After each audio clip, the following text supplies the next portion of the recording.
causal structures.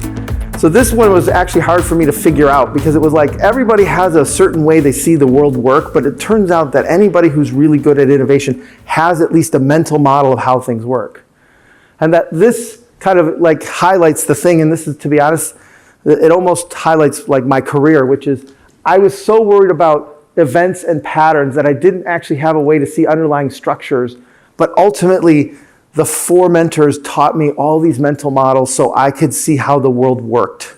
Not from my perspective, but from multiple perspectives, right? Deming, again, screaming, would say, you know, if you can't describe it as a process, you don't know what you're doing, right? And so part of this is that taking the time to understand, by the way, somebody buying is a process, and the way you want them to buy is not the way they buy. So be careful about the difference between the supply side and the demand side, but to understand the causation. So the interesting part is I learned very early on this frame, which is basically there's inputs, right? There's a system, there's actions, they create an output to a customer. But the reality is it's a little bigger than that. It's this fact that customers have outcomes that they want, and outcomes are not outputs. So for example, I've lost almost 60 pounds. Right? And so you could say my metric was pounds.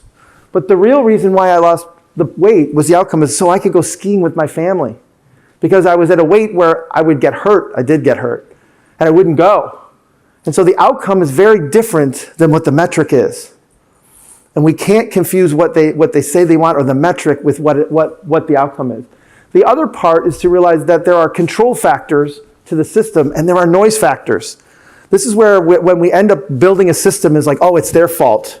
You know, engineering didn't do this, so-and-so didn't do that. It's like, they taught me to basically say, where is your span of control? Everything else is noise. You can't control it, so make yourself robust to it. We want to actually get to these lead measures to know that we're going to assure that we can actually satisfy the customer. Causation is at the core of this. Here's the challenge. When we build, we usually build what I say, we build from here's the inputs, here's the system, here's the output. But when we design in the opposite way. We design in what I call right to left thinking. I got to understand the customer, I got to understand the outcomes, I got to understand this aspect of it, and that gets me to the outputs, which then gets me to what different systems I can build. 9 times out of 10, when we start product, we start with the system and say, who wants it? It's backwards. It's why we're trying to force value the wrong way.